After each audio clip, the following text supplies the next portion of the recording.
दंडौत बंदन अनेक बार। सर्व कला समरथ डोलन ते राखो प्रभु। नानक दे कर हथ।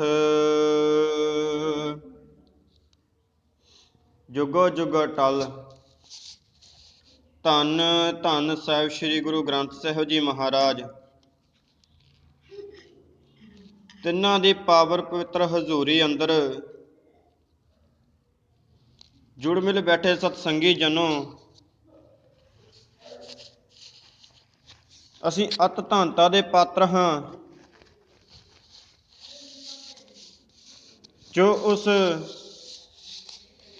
ਅਕਾਲ ਪੁਰਖ ਦੀਆਂ ਵਡਿਆਈਆਂ ਸੁਣਨ ਲਈ ਇਸ ਜਗ੍ਹਾ ਤੇ ਇਕੱਤਰ ਹੋਏ ਹਾਂ, ਕਿਉਂਕਿ ਵੱਡਿਆਂ ਭਾਗਾਂ ਵਾਲਾ ਹੀ ਸਤਸੰਗਤ ਕਰ ਸਕਦਾ, ਜਿਸ ਦੇ ਵੱਡੇ ਭਾਗ ਹੋਣ।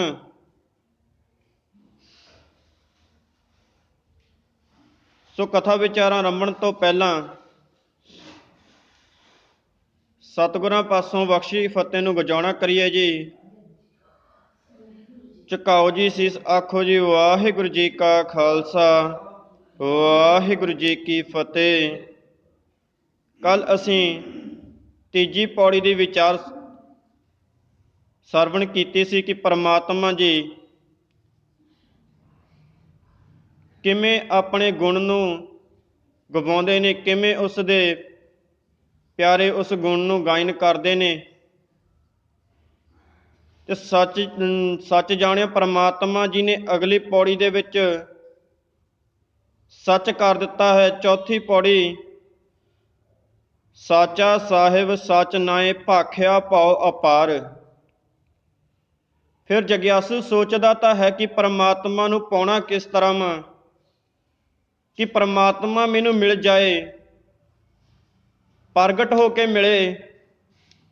ਪਰ ਪਰਮਾਤਮਾ ਜੀ ਕਹਿੰਦੇ ਉਸ ਦੀ ਬੋਲੀ ਸਾਚਾ ਸਾਹਿਬ ਸੱਚ ਨਾਏ। ਸੱਚਾ ਸਾਹਿਬ ਆ ਕਿਉਂਕਿ ਉਹ ਥਿਰ ਰਹਿਣ ਵਾਲਾ, ਸੱਚ ਹਮੇਸ਼ਾ ਕਾਇਮ ਰਹਿੰਦਾ ਹੈ। ਸੱਚ ਨਾਏ ਕਹਿੰਦੇ ਉਹਦਾ ਨਾਮ ਆ ਜਿਹੜਾ ਉਹ ਵੀ ਸੱਚ ਆ। ਭਾਖਿਆ ਭਾਉ ਅਪਾਰ, ਜਿਹੜੀ ਉਸ ਦੀ ਬੋਲੀ ਹੈ, ਭਾਖਿਆ ਦਾ ਅਰਥ ਹੈ ਬੋਲੀ, ਕਹਿੰਦੇ ਉਹ ਪਿਆਰ ਵਾਲੀ ਆ। ਤਾਂ ਹੀ ਤਾਂ ਆਪਾਂ ਨੂੰ ਹਰ ਰੋਜ਼ ਗੁਰਬਾਣੀ ਅੰਦਰ ਬਚਨ ਸਰਵ ਕਰਦੇ ਹਾਂ ਕਿ ਆਓ ਸਿੱਖ ਸਤਿਗੁਰ ਕੇ ਪਿਆਰਿਓ, ਕਿਉਂਕਿ ਪਰਮਾਤਮਾ ਜੀ ਪਿਆਰ ਨਾਲ ਆਵਾਜ਼ ਮਾਰ ਰਹੇ ਨੇ। ਫਿਰ ਅਗਲੀ ਪੰਗਤੀ ਵਿੱਚ ਸਮਝਾਉਣਾ ਕਰ ਦਿੱਤਾ, ਆਖੇ ਮੰਗੇ ਦੇ ਦੇ ਦਾਤ ਕਰੇ ਦਾਤਾਰ। ਕਹਿੰਦੇ ਫਿਰ ਜਗਿਆਸੂ ਪਰਮਾਤਮਾ ਜੀ ਕੋਲੋਂ ਮੰਗ ਵੀ ਰਿਹਾ ਤੇ ਪਰਮਾਤਮਾ ਜੀ ਦਾਤਾਂ ਦੇ ਵੀ ਰਹੇ ਨੇ, ਕਿਉਂਕਿ ਸਾਡੇ ਮੰਗਣ ਵਿੱਚ ਕਮੀ ਹੋ ਸਕਦੀ ਹੈ, ਜਾਂ ਤਾਂ ਅਸੀਂ ਲੋੜ ਤੋਂ ਜ਼ਿਆਦਾ ਮੰਗ ਰਹੇ ਹਾਂ। ਕਿਉਂਕਿ ਗੁਰਬਾਣੀ ਵਿੱਚ ਵਚਨ ਆਉਂਦਾ, ਸੇਵਾ ਥੋੜੀ ਮੰਗਣ ਬਹੁਤਾ, ਵੀ ਅਸੀਂ ਮੰਗ ਜ਼ਿਆਦਾ ਰਹੇ ਹਾਂ ਪਰ ਸੇਵਾ ਨਹੀਂ ਕਰ ਰਹੇ। ਜਾਂ ਤਾਂ ਸਾਡੇ ਮੰਗਣ ਵਿੱਚ ਹੀ ਘਾਟ ਵਾ। ਆਖੇ ਮੰਗੇ ਕਹਿੰਦੇ ਜਿਵੇਂ ਪਿਤਾ ਤੋਂ ਮੰਗਣ ਲਈ ਆਪਣੇ ਪੁੱਤਰ ਨੂੰ, ਜੋ ਪੁੱਤਰ ਹੈ ਉਹ ਪਿਤਾ ਤੋਂ ਮੰਗਦਾ ਤੇ ਕਹਿੰਦੇ ਉਸ ਨੂੰ ਪਿਤਾ ਲਿਆ ਕੇ ਦਿੰਦਾ, ਕੋਈ ਨਾ ਕੋਈ ਚੀਜ਼ ਜੋ ਵੀ ਮੰਗੇ ਪਿਤਾ ਉਸ ਨੂੰ ਹਾਸਲ ਕਰਕੇ ਦਿੰਦਾ।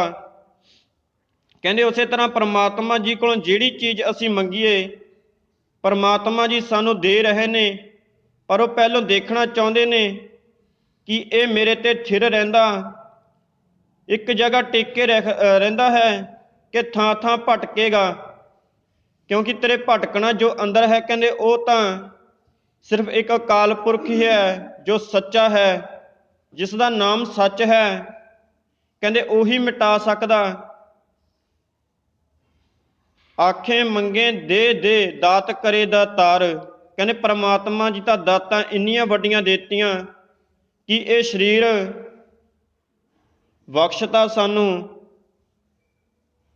ਨਹੀਂ ਤਾਂ ਅਸੀਂ ਪਿੰਗਲਵਾੜੇ ਜਾਂਦੇ ਹਾਂ ਤੇ ਦੇਖਦੇ ਹਾਂ ਉੱਥੇ ਅਪਾਹਜ ਲੋਕ ਨੇ, ਕਈ ਅੰਗਾਂ ਤੋਂ ਹੀ ਹੀਣੇ ਨੇ, ਕਈ ਬੱਚੇ ਇੰਨੇ ਮਾਸੂਮ ਨੇ, ਤੇ ਉਹਨਾਂ ਨੂੰ ਦੇਖ ਕੇ ਤਰਸ ਆਉਂਦਾ ਕਿ ਪਰਮਾਤਮਾ ਜੀ ਜੇ ਇਹਨਾਂ ਨੂੰ ਸਹੀ ਸਲਾਮਤ ਠੀਕ ਤਰ੍ਹਾਂ ਇਹਨਾਂ ਨੂੰ ਜਨਮ ਦੇ ਦਿੰਦੇ, ਅੱਜ ਨੂੰ ਕਿਤੇ ਨਾ ਕਿਤੇ ਕੋਈ ਡਿਊਟੀ ਤੇ ਲੱਗੇ ਹੁੰਦੇ, ਪਰ ਇਹਨਾਂ ਨੂੰ ਤੁਸੀਂ ਇਹੋ ਜਿਹਾ ਕਿਉਂ ਕੀਤਾ। ਤੇ ਸਤਿਗੁਰ ਜੀ ਕਹਿੰਦੇ ਇਹਨਾਂ ਨੇ ਕੋਈ ਨਾ ਕੋਈ ਪਿੱਛੇ ਮਾੜਾ ਕਰਮ ਕੀਤਾ ਹੋਵੇਗਾ। ਜਿਵੇਂ ਇੱਕ ਬੱਚੇ ਨੇ ਤਿਤਲੀ ਫੜੀ ਫੁੱਲ ਤੋਂ, ਉਸ ਦੀਆਂ ਅੱਖਾਂ ਵਿੱਚ ਸੂਲਾਂ ਚੁੱਭ ਕੇ ਛੱਡ ਦਿੱਤੀ ਤੇ ਉਸ ਦੇ ਸਾਹਮਣੇ ਹੀ ਉਹ ਤਿਤਲੀ ਮਰ ਗਈ, ਤੇ ਉਸ ਦੇ ਅੰਦਰ ਇੱਕ ਚੀਜ਼ ਪੈਦਾ ਹੋਈ ਤੇ ਉਸਨੇ ਪਰਮਾਤਮਾ ਜੀ ਨੂੰ ਕਿਹਾ ਇਨਸਾਫ ਕਰੋ। ਕਹਿੰਦੇ ਇਨਸਾਫ ਤਾਂ ਫਿਰ ਬਰੋਬਰ ਦਾ ਹੀ ਹੋਵੇਗਾ। ਅੰਤੋਂ ਬੱਚਾ ਵੀ ਅੰਨਾ ਹੋਇਆ, ਜਿਸ ਤਰ੍ਹਾਂ ਉਹ ਤਿਤਲੀ ਤੜਫ ਕੇ ਮਰੀ ਆ, ਕਹਿੰਦੇ ਉਹ ਬੱਚਾ ਵੀ ਤੜਫ ਕੇ ਮਰਿਆ। ਕਿਉਂਕਿ ਉਸਨੇ ਅੱਖਾਂ ਵਿੱਚ ਸੂਲਾਂ ਚੁੱਭੀਆਂ ਨੇ। ਕਹਿੰਦੇ ਕੋਈ ਨਾ ਕੋਈ ਤਾਂ ਇਹਨਾਂ ਨੇ, ਅਪਾਹਜ ਲੋਕਾਂ ਨੇ, ਇਹਨਾਂ ਬੱਚਿਆਂ ਨੇ ਵੀ ਕੋਈ ਨਾ ਕੋਈ ਮਾੜਾ ਕਰਮ ਕੀਤਾ ਹੋਵੇਗਾ ਜੋ ਇਹਨਾਂ ਨੂੰ ਇਸ ਤਰ੍ਹਾਂ ਦੇ ਪੈਦਾ ਕੀਤਾ। ਫਿਰ ਗੱਲ ਸਾਡੀ ਆ ਜਾਂਦੀ ਹੈ ਕਿ ਪਰਮਾਤਮਾ ਜੀ ਦਾ ਸ਼ੁਕਰ ਕਰੀਏ ਜਿਸ ਨੇ ਸਾਨੂੰ ਇਹ ਦੇਹ ਦਿੱਤੀ ਹੈ ਕਿ ਅਸੀਂ ਸਹੀ ਸਲਾਮਤ ਹਾਂ, ਉਸ ਪਰਮਾਤਮਾ ਦੇ ਦਰ ਤੇ ਚੱਲ ਕੇ ਆ ਸਕਦੇ ਹਾਂ। ਜੇ ਅਸੀਂ ਕਿਸੇ ਰਿਸ਼ਤੇਦਾਰ ਨੂੰ ਕਹੀਏ ਕਿ ਅਸੀਂ ਤੇਰੇ ਘਰ ਆ ਰਹੇ ਹਾਂ, ਹੋ ਸਕੇ ਉਹ ਬੱਸ ਸਟੈਂਡ ਤੋਂ ਲੈਣ ਆ ਜਾਵੇ ਜਾਂ ਪਿੰਡ ਦੇ ਰਸਤੇ ਤੋਂ ਲੈਣ ਆ ਸਕੇ, ਪਰ ਸਤਿਗੁਰੂ ਜੀ ਦੇ ਘਰ ਦੇ ਵੱਲ ਤਾਂ ਇੱਕ ਕਦਮ ਪੁੱਟਣ ਦੀ ਲੋੜ ਆ। ਸਤਿਗੁਰੂ ਜੀ ਕਰੋੜਾਂ ਕਦਮ ਲੈਣ ਲਈ ਆਉਂਦੇ ਨੇ। ਚਰਨ ਸ਼ਰਨ ਗੁਰ ਏਕ ਪੈਂਡਾ ਜਾਏ ਚੱਲ, ਸਤਿਗੁਰ ਕੋਟ ਪੈਂਡਾ ਆਗੇ ਹੋਏ ਲੇਤ ਹੈ। ਕਹਿੰਦੇ ਸਤਿਗੁਰ ਤਾਂ ਕਰੋੜਾਂ ਹੀ ਪੈਂਡੇ ਤੈਨੂੰ ਲੈਣ ਲਈ ਆਉਂਦੇ ਨੇ, ਇੱਕ ਕਦਮ ਤਾਂ ਪੁੱਟ ਗੁਰੂ ਘਰ ਵੱਲ। ਕਹਿੰਦੇ ਸਤਿਗੁਰ ਜੀ ਤੇਰੇ ਜੀਵਨ ਵਿੱਚ ਇਹੋ ਜਿਹੀਆਂ ਖੁਸ਼ੀਆਂ ਭਰ ਦੇਣਗੇ ਕਿ ਦੁੱਖ ਤੇਰੇ ਦੂਰ ਹੋ ਜਾਣਗੇ, ਤੇਰੇ ਅੰਦਰ ਖੁਸ਼ੀਆਂ ਹੋ ਜਾਣਗੀਆਂ। ਕਿਉਂਕਿ ਦਾਤੇ ਨੇ ਆਪਣੇ ਹੱਥ ਵਿੱਚ ਦਾਤ ਰੱਖੀ ਆ। ਦਾਤੇ ਦਾਤ ਰੱਖੀ ਪ੍ਰਭ ਹੱਥ, ਜਿਸ ਭਾਵੇ ਤਿਸ ਦੇ। ਕਹਿੰਦੇ ਉਸ ਦਾਤੇ ਨੇ, ਪ੍ਰਭੂ ਨੇ ਆਪਣੇ ਹੱਥਾਂ ਵਿੱਚ ਦਾਤ ਰੱਖੀ ਆ, ਜਿਹਨੂੰ ਭਾਉਂਦਾ ਉਸ ਨੂੰ ਹੀ ਦਿੰਦਾ ਵਾ। ਤੇ ਫਿਰ ਜਗਿਆਸੂ ਦੇ ਅੰਦਰ ਇਹ ਆਉਂਦਾ ਕਿ ਪਰਮਾਤਮਾ ਅੱਗੇ ਰੱਖੀਏ ਕੀ, ਫਿਰ ਕੇ ਆਗੇ ਰੱਖੀਐ ਜਿਤ ਦਿਸੇ ਦਰਬਾਰ। ਕਹਿੰਦੇ ਫਿਰ ਜਗਿਆਸੂ ਦੇ ਅੰਦਰ ਇਹ ਆਉਂਦਾ ਕਿ ਪਰਮਾਤਮਾ ਜੀ ਨੂੰ ਕਿਵੇਂ ਪਾਇਆ ਜਾ ਸਕੇ, ਕੀ ਉਸ ਦੇ ਅੰਦਰ ਧਰਿਆ ਜਾ ਸਕੇ। ਤੇ ਕਹਿੰਦੇ ਫਿਰ ਤੂੰ ਲੱਭਣ ਤੁਰ ਪੈਣਾ ਕਿ ਪਰਮਾਤਮਾ ਜੀ ਅੱਗੇ ਕੋਈ ਚੀਜ਼ ਭੇਂਟ ਕਰਨ ਨਾਲ ਪਰਮਾਤਮਾ ਜੀ ਸਾਨੂੰ ਮਿਲ ਜਾਣਗੇ। ਤੇ ਕਹਿੰਦੇ ਭਲਿਓ ਇਹ ਗੱਲ ਤਾਂ ਦੂਰ ਹੈ ਕਿ ਪਰਮਾਤਮਾ ਜੀ ਨੂੰ ਪਾ ਲਵੋਗੇ। ਕਹਿੰਦੇ ਇੱਕ ਗੱਲ ਸਮਝਿਓ ਕਿ ਜਿਸ ਦਿਨ ਤੂੰ ਆਪਣਾ ਮਨ ਸਾਫ਼ ਕਰਕੇ ਗੁਰੂ ਦੇ ਦਰ ਤੇ ਲਿਆ ਕੇ ਗੁਰੂ ਜੀ ਨੂੰ ਭੇਂਟ ਕੀਤਾ, ਆਪਣਾ ਆਪ ਗੁਰੂ ਨੂੰ ਭੇਂਟ ਕੀਤਾ, ਕਹਿੰਦੇ ਉਦੋਂ ਤੈਨੂੰ ਪ੍ਰਤੱਖ ਮਿਲ ਜਾਣਗੇ। ਕਿਉਂਕਿ ਗੁਰਬਾਣੀ ਵਿੱਚ ਬਚਨ ਆਉਂਦਾ, ਮਨ ਵੇਚੇ ਸਤਿਗੁਰ ਕੇ ਪਾਸ। ਕਹਿੰਦੇ ਆਪਣਾ ਮਨ ਹੀ ਸਤਿਗੁਰੂ ਨੂੰ ਵੇਚ ਦੇ ਕਿ ਸਤਿਗੁਰ ਜੀ ਮੈਂ ਆਪਣੇ ਮਨ ਨਾਲ ਨਹੀਂ ਸੋਚਣਾ, ਤੁਹਾਡੀ ਜੋ ਤੁਹਾਡਾ ਦਿੱਤਾ ਹੋਇਆ ਬਚਨ ਹੈ ਮੈਂ ਉਸ ਨਾਲ ਸੋਚ ਕੇ ਆਪਣੇ ਜੀਵਨ ਦੇ ਕਾਰਜ ਕਰਾਂਗਾ।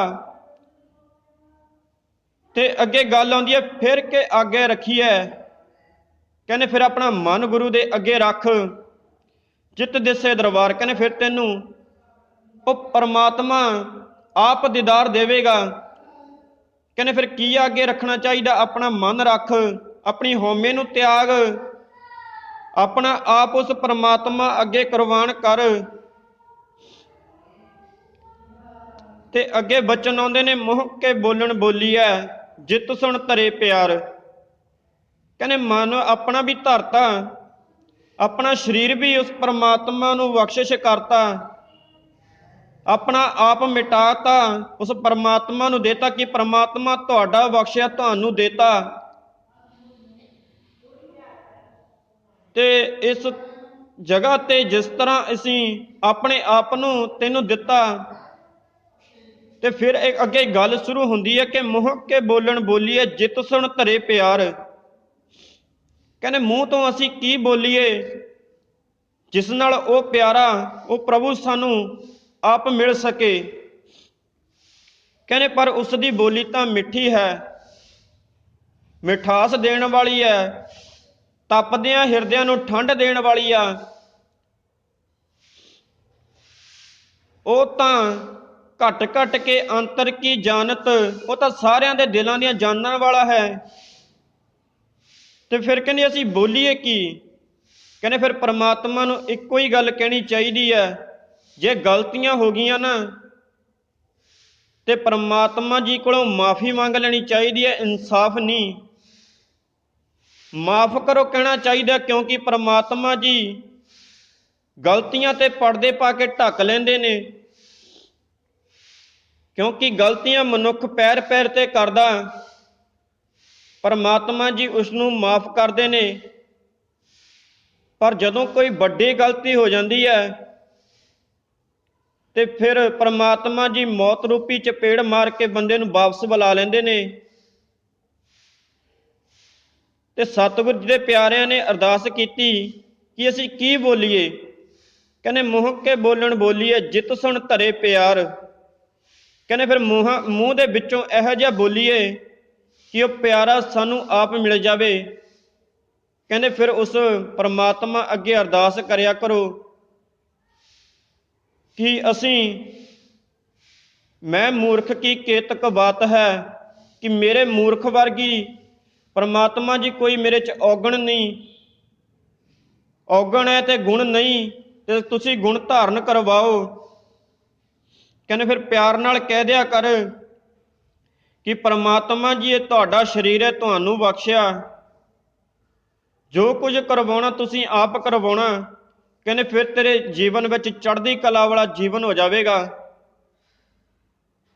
ਤੇ ਅੱਗੇ ਗੱਲ ਆਉਂਦੀ ਹੈ ਤੇ ਪਰਮਾਤਮਾ ਜੀ ਕਹਿੰਦੇ ਤੇਰਾ ਚੜ੍ਹਦੀ ਕਲਾ ਵਾਲਾ ਜੀਵਨ ਵੀ ਤਾਂ ਬਣਨਾ ਜੇ ਉਸ ਪਰਮਾਤਮਾ ਨੂੰ ਸਿਮਰੇਗਾ, ਉਸ ਪਰਮਾਤਮਾ ਦਾ ਨਾਮ ਨੂੰ ਧਿਆਵੇਂਗਾ। ਤੇ ਨਾਮ ਧਿਆਉਣ ਦੀ ਗੱਲ ਆਉਂਦੀ ਹੈ ਤੇ ਅਗਲੀ ਪੰਕਤੀ ਵਿੱਚ ਸਪਸ਼ਟ ਕਰ ਦਿੱਤਾ ਕਿ ਅੰਮ੍ਰਿਤ ਵੇਲਾ ਸੱਚ ਨੌ ਵਡਿਆਈ ਵਿਚਾਰ।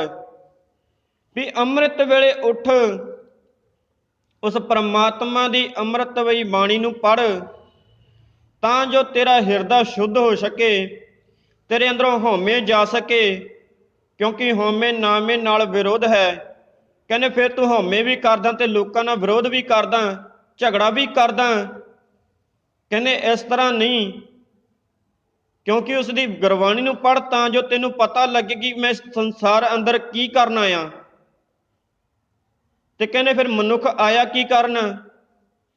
ਭਈ ਪ੍ਰਾਪਤ ਮਾਨੁਖ ਦੇ ਹੁਰੀਆ, ਗੋਬਿੰਦ ਮਿਲਣ ਕੀ ਇਹ ਤੇਰੀ ਵਰੀਆ। ਕਹਿੰਦੇ ਫਿਰ ਇਹ ਤਾਂ ਵਾਰੀ ਗੋਬਿੰਦ ਨੂੰ ਮਿਲਣ ਲਈ ਆਈ ਆ। ਤੇ ਫਿਰ ਕਹਿੰਦੇ ਇਸ ਜਗਿਆਸੂ ਨੇ ਉਸ ਅੰਮ੍ਰਿਤ ਵੇਲੇ ਸੰਭਾਲਣ ਦੀ ਗੱਲ ਕੀਤੀ ਹੈ। ਅੰਮ੍ਰਿਤ ਵੇਲਾ ਸੱਚ ਨੋ ਵਡਿਆਈ ਵਿਚਾਰ। ਇਹ ਕਿਹਨਾਂ ਨੇ ਵਿਚਾਰੀ? ਇਹ ਧੰਨ ਗੁਰੂ ਗੋਬਿੰਦ ਸਿੰਘ ਜੀ ਨੇ। ਜਦੋਂ ਆਨੰਦਪੁਰ ਸਾਹਿਬ ਦਾ ਕਿਲ੍ਹਾ ਛੱਡਿਆ, ਮੂਹਰੇ ਸਰਸਾ ਨਦੀ ਹੈ ਤੇ ਉਹ ਸਰਸਾ ਨਦੀ ਦੇ ਕੰਢੇ ਤੇ ਸਵੇਰ ਦਾ ਅੰਮ੍ਰਿਤ ਵੇਲਾ ਸੰਭਾਲਿਆ। ਨਾਲੇ ਪਤਾ ਵੀ ਪਿੱਛੋਂ ਫੌਜਾਂ ਨੇ ਹੱਲਾ ਬੋਲਤਾ, ਤੇ ਪਰ ਅੰਮ੍ਰਿਤ ਵੇਲਾ ਨਹੀਂ ਖੁੰਝਣ ਦਿੱਤਾ। ਬਾਬਾ ਅਜੀਤ ਸਿੰਘ ਜੀ ਕਹਿੰਦੇ ਪਿਤਾ ਜੀ ਅੱਜ ਅੰਮ੍ਰਿਤ ਵੇਲਾ ਛੱਡ ਨਹੀਂ ਸਕਦੇ, ਪਿੱਛੋਂ ਤਾਂ ਫੌਜਾਂ ਚੜ੍ਹ ਕੇ ਆ ਰਹੀਆਂ ਨੇ। ਕਹਿੰਦਾ ਪੁੱਤਰ ਜੀ ਇੱਕ ਗੱਲ ਚੇਤੇ ਰੱਖਿਓ, ਜਿਸ ਦਿਨ ਅੰਮ੍ਰਿਤ ਬਾਣੀ ਸਿੱਖਾਂ ਦੇ ਘਰਾਂ ਚੋਂ ਚਲੀ ਗਈ, ਸਿੱਖ ਦੇ ਜੀਵਨ ਚੋਂ ਚਲੀ ਗਈ, ਦੁਸ਼ਮਣ ਕਿਤੇ ਵੀ ਘੇਰ ਕੇ ਇਸ ਨੂੰ ਮਾਰ ਸਕਦਾ। ਕਿਉਂ ਕਿਹਾ ਪ੍ਰਮਾਤਮਾ ਨੇ ਏਡੀ ਗੱਲ ਕਿਉਂ ਕਹੀ? ਕਹਿੰਦੇ ਵੀ ਉਹ ਪ੍ਰਮਾਤਮਾ ਜਿਸ ਨੂੰ ਅਸੀਂ ਹਾਜ਼ਰ ਨਾਜ਼ਰ ਜਾਣ ਕੇ ਸਵੇਰ ਨੂੰ ਉੱਠ ਖਲੋਨੇ ਆ ਨਾ, ਕਹਿੰਦੇ ਉਸ ਦਾ ਇੱਕ ਵਾਰੀ ਸ਼ੁਕਰੀਆ ਜ਼ਰੂਰ ਕਰਿਆ ਕਰੋ ਕਿ ਪ੍ਰਮਾਤਮਾ ਜੀ ਮੈਂ ਸੁੱਤਾ ਪਿਆ ਸੀ, ਮੈਨੂੰ ਕੋਈ ਖਬਰ ਹੀ ਨਹੀਂ ਸੀ, ਨਾ ਮੈਨੂੰ ਹੋਸ਼ ਸੀ ਵੀ ਮੈਂ ਕਿੱਥੇ ਪਿਆ ਵਾਂ। ਕਹਿੰਦੇ ਪ੍ਰਮਾਤਮਾ ਜੀ ਤੁਸੀਂ ਉਦੋਂ ਵੀ ਮੇਰੇ ਅੰਦਰ ਸਾਹ ਚੱਲਦੇ ਰੱਖੇ, ਆਪਣਾ ਮਿਹਰ ਭਰਿਆ ਹੱਥ ਰੱਖਿਆ। ਕਹਿੰਦੇ ਪਰ ਤੁਸੀਂ ਆਪਾਂ ਉੱਠਦੇ ਆ ਤੇ ਉਸ ਪ੍ਰਮਾਤਮਾ ਦਾ ਸ਼ੁਕਰੀਆ ਕਰਿਆ ਕਰੀਏ। ਤੇ ਉਸ ਧੰਨ ਗੁਰ ਕਲਗੀਆਂ ਵਾਲੇ ਨੇ ਅੰਮ੍ਰਿਤ ਵੇਲਾ ਸੰਭਾਲਿਆ। ਜਦੋਂ ਚਮਕੌਰ ਸਾਹਿਬ ਆਏ ਨੇ, ਸਰਸਾ ਨਦੀ ਤੇ ਵਿਛੋੜਾ ਪਿਆ, ਚਾਰੇ ਲਾਲ ਨਾਲ ਨੇ, ਪਰ ਉਹ ਸਰਸਾ ਨਦੀ ਤੇ ਵਿਛੋੜਾ ਪੈਣ ਤੋਂ ਬਾਅਦ ਅਲੱਗ-ਅਲੱਗ ਹੋ ਗਏ। ਦੋ ਸਾਹਿਬਜ਼ਾਦੇ ਨਾਲ ਨੇ ਚਮਕੌਰ ਸਾਹਿਬ ਦੀ ਗੜੀ ਵਿੱਚ, ਉੱਥੇ ਆ ਕੇ ਵੀ ਪ੍ਰਮਾਤਮਾ ਜੀ ਨੇ ਅੰਮ੍ਰਿਤ ਵੇਲਾ ਸੰਭਾਲਿਆ। ਜਦੋਂ ਕੋਈ ਪੁੱਤਰ ਕੋਲੇ ਨਹੀਂ, ਮਾਂ ਦਾ ਕੁਝ ਪਤਾ ਨਹੀਂ, ਛੋਟੇ ਲਾਲਾਂ ਦਾ ਕੁਝ ਪਤਾ ਨਹੀਂ, ਤੇ ਪੁੱਤਰਾਂ ਨੂੰ ਸ਼ਹੀਦੀਆਂ ਪ੍ਰਾਪਤ ਕਰਕੇ ਜਦੋਂ ਮਾਛੀਵਾੜੇ ਦੇ ਜੰਗਲਾਂ ਵਿੱਚ ਗਏ ਨੇ, ਤੇ ਉੱਥੇ ਵੀ ਮੇਰੇ ਧੰਨ ਗੁਰ ਕਲਗੀਆਂ ਵਾਲੇ ਨੇ ਅੰਮ੍ਰਿਤ ਵੇਲੇ ਦੀ ਸੰਭਾਲ ਕੀਤੀ ਆ। ਜੇ ਉਹ ਇੰਨੇ ਔਖੇ ਸਮੇਂ ਵਿੱਚ ਅੰਮ੍ਰਿਤ ਵੇਲੇ ਦੀ ਸੰਭਾਲ ਕਰ ਰਹੇ ਨੇ, ਤੇ ਸਾਨੂੰ ਕੀ ਹੋ ਰਿਹਾ? ਸਾਡੀ ਕੌਮ ਅੱਜ ਜਾ ਕਿੱਧਰ ਨੂੰ ਰਹੀ ਆ?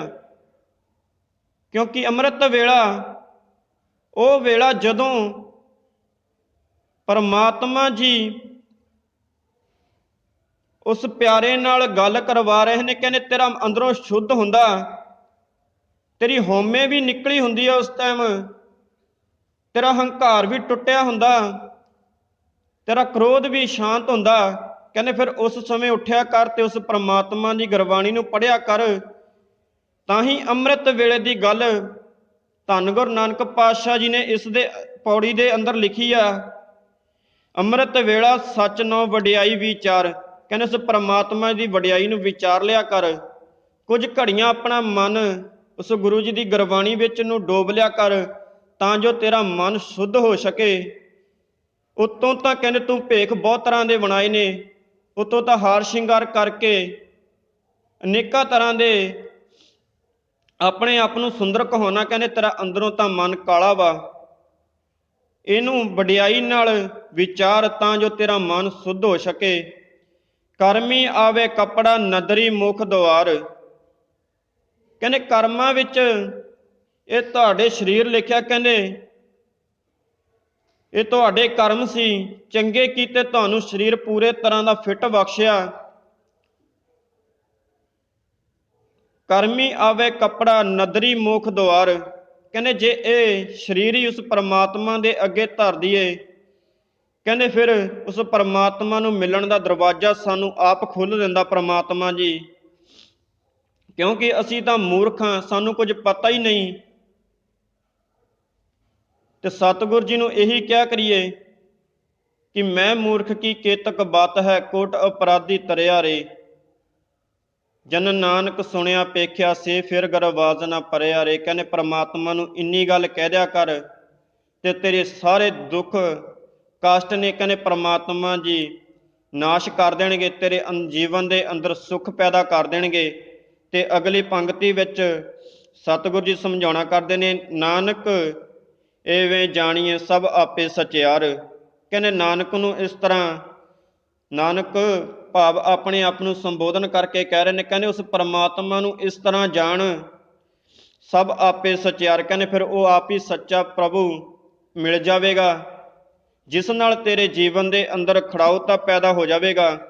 ਪਰ ਤੂੰ ਕਿਸੇ ਦਾ ਬੁਰਾ ਨਹੀਂ ਤੱਕੇਂਗਾ, ਕਦੇ ਕਿਸੇ ਦੇ ਘਰ ਵੱਲ ਜਾਂਦਿਆਂ ਕਹਿੰਦੇ ਤੇਰੇ ਮਾੜੇ ਕਰਮ ਨਹੀਂ ਹੋਣਗੇ, ਤੇਰੀ ਵਿਰਤੀ ਮਾੜੀ ਨਹੀਂ ਹੋਵੇਗੀ। ਉਸ ਸੱਚੇ ਪ੍ਰਭੂ ਨਾਲ ਆਪਣਾ ਹਉਮੈ ਨੂੰ ਤਿਆਗ ਕਰ, ਉਸ ਦੀ ਗੁਰਬਾਣੀ ਪੜ੍ਹ, ਅੰਮ੍ਰਿਤ ਵੇਲਾ ਸੰਭਾਲ, ਤਾਂ ਜੋ ਉਸ ਪਰਮਾਤਮਾ ਨੂੰ ਮਿਲਿਆ ਜਾ ਸਕੇ, ਉਸ ਦੇ ਗੁਣ ਗਾਇਨ ਕੀਤੇ ਜਾ ਸਕਣ। ਸੋ ਬੋਲਦਿਆਂ ਪਾਸੋਂ ਇੱਕ ਨਹੀਂ ਬੇਅੰਤ ਪ੍ਰਕਾਰ ਦੀਆਂ ਭੁੱਲਾਂ ਚੁੱਕਾਂ ਦੀ ਖਿਮਾ। ਅੰਤ ਨੂੰ ਬੁਲਾਓ ਜੀ ਫਤਿਹ। ਆਖੋ ਜੀ ਵਾਹਿਗੁਰੂ ਜੀ ਕਾ ਖਾਲਸਾ, ਵਾਹਿਗੁਰੂ ਜੀ ਕੀ ਫਤਿਹ।